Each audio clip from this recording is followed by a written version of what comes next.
For our assignment, we chose to answer problem number 2 of Unit 2. Why are exercise-mediated increases in PGC1 alpha impaired in obese individuals?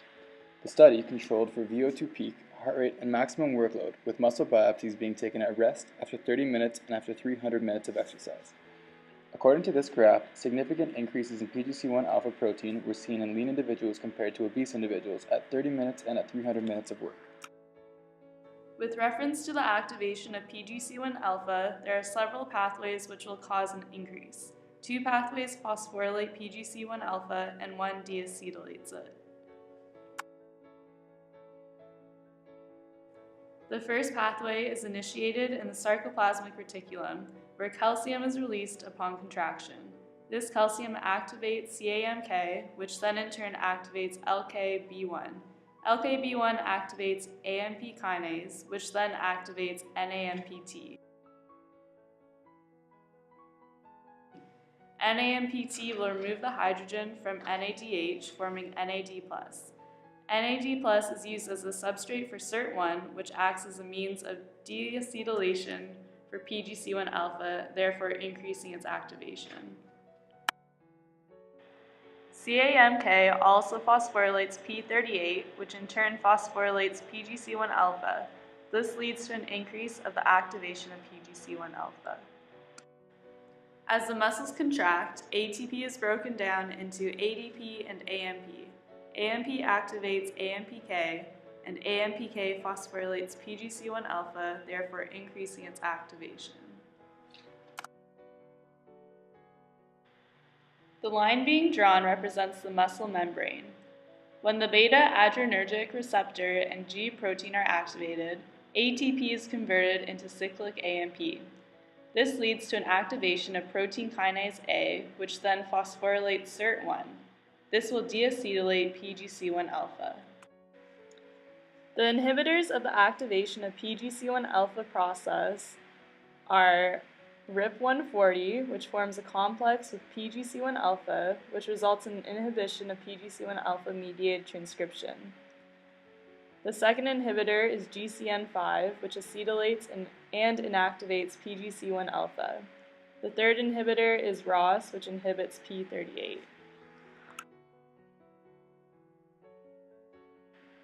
It can be assumed that the differences in metabolic pathways that would result in increased PGC1 alpha protein activation are negligible, because both lean and obese participants in the study maintained the same rate of work and performed under the same conditions.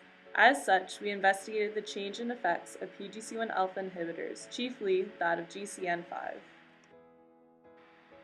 We hypothesized that increased GCN5 activity in obese individuals would result in a decreased activation of PGC1 alpha, thus decreasing PGC1 alpha protein. Considering the inflow as active PGC1 alpha, the mass is PGC1 alpha protein, and the outflow is mitochondrial biogenesis. In obese individuals, an increased expression of GCN5 will decrease our inflow pool, thus resulting in a decreased mass of PGC1 alpha protein compared to lean individuals. Because we were unable to find any direct correlational evidence between an increase in GCN5 inhibitor in obese individuals while exercising and a decrease in PGC1 alpha protein mass, we found 2 separate studies that together may support a hypothesis. In our first study, half of the mice studied had SRC3 completely knocked out, while the others acted as controls with fully functional SRC3. This study determined that SRC3 is an important coactivator for GCN5, so knocking out this gene lowers GCN5 levels as well. When fed a high-fat diet, the mice with functional SRC3 were significantly heavier and had a higher body fat content than those with the gene knocked out. When fed a high-fat diet, the mice with functional SRC3 were significantly heavier and had a higher fat content than those with the gene knocked out. Because of the combination of higher fat content and body weights, we are drawing the comparison between these mice and the obese humans studied in our problem. The findings of this study show that a high-fat diet resulted in significantly higher mRNA expression of SRC3, which caused a greater expression of GCN5.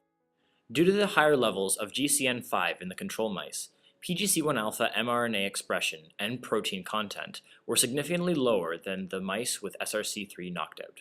While the previous study shows a correlation between obesity and GCN5 expression, and therefore the expression of PGC1 alpha protein, the following study examines the relationship between exercise and GCN5 expression. The study used lean mice to garner its data.